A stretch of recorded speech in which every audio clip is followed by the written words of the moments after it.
Now, so you have a new book out. That's the fourth in your series. It's actually the third in my series, Oh, Shadow the Maker. third. That's Okay. okay. I do have 4 books Oh, out, it's but your one of fourth book, but yes, it's the ma'am. third in your series. Correct. There's a Okay. pirate fantasy period departure there that was Oh, just a little bit cool. of experimentation that's on audio. Oh, okay. Okay. Right. So this is Shadowmaker. This is Shadowmaker. Shadowmaker is the third in the Nick Barron Covert Ops series, and that is based on an Air Force Special Operations Unit. It's what we call a Tier 1 Special Mission Unit, and when you say that, we're talking about Delta Force, we're talking about DevGru, which is SEAL Team 6, and so we build this that the 777 Chase, which is the Air Force version, is the last of the Tier 1 Special Mission Units unspoiled by Wikipedia. Nobody knows who these guys are. Oh, that's a good way to put it, unspoiled by Wikipedia.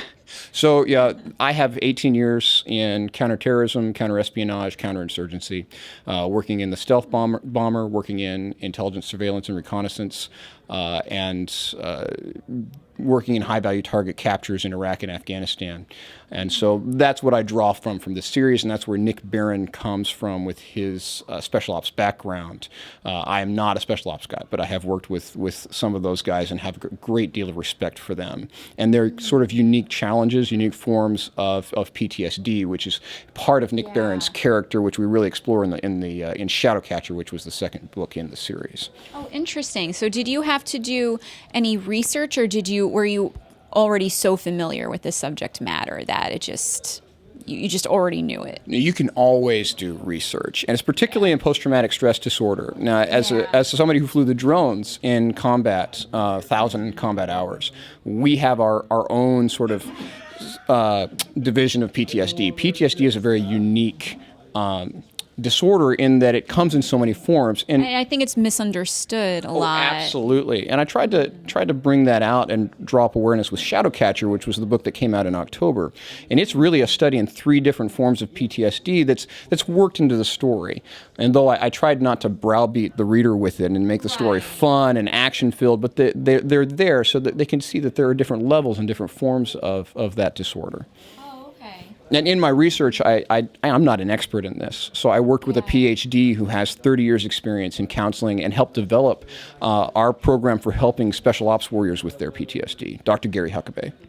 Very interesting. Now, what are the different levels of PTSD? Well, like I said, it's a disorder that we're constantly learning about, and we've been learning about for the past 30 or 40 years.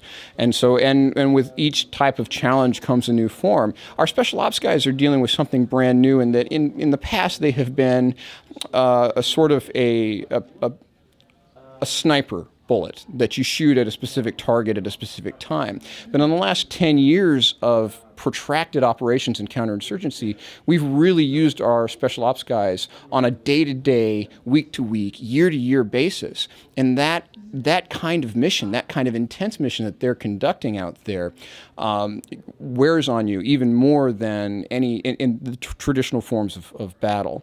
And that creates its own form of PTSD, this unique strain on the warrior. And that's what Nick is really suffering from in the book.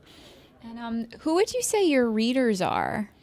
I would say that my readers are in the Tom Clancy realm. This is military techno thriller. With Shadowmaker, we reach a little bit more into the historical with the Hashashin, and so we revive an ancient society of assassins. And I think the Providence Sunday Journal and John Land said that touches into the James Rollins area. Publishers Weekly said that I touched into the Dan Brown area with some of that. And so I hope to have a broad readership. I don't want to be pigeonholed into techno thriller or military thriller, but given my experience and my background, probably I'm in that Tom Clancy range.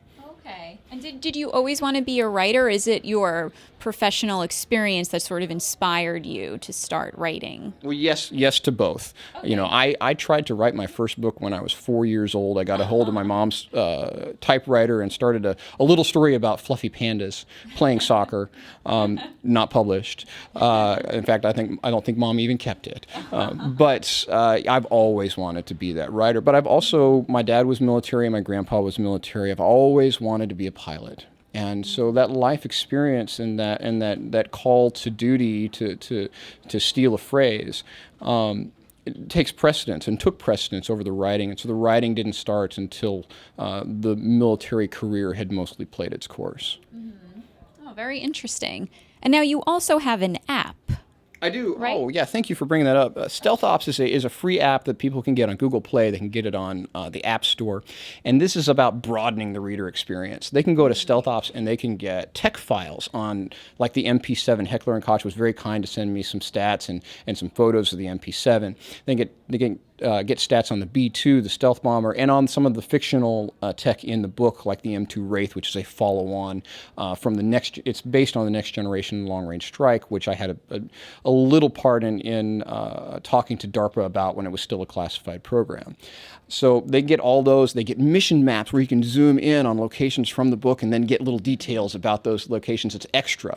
They can get extra little chapters for Shadowmaker, sort of the rest of the story of some of those peripheral characters that you wonder what happened to that girl in the Russian bar in Budapest, and they'll find out. And they get sort of a rest of the story on Nick Barron and the main character and the main villain as well. So that's what the app is about. It's about broadening that reader experience. We have that capability with new technology. Let's take advantage of it, you know? Right. Oh, very cool. Very cool. Well, thanks so much for speaking with us. Oh, thank you so much for interviewing me. I really appreciate the time.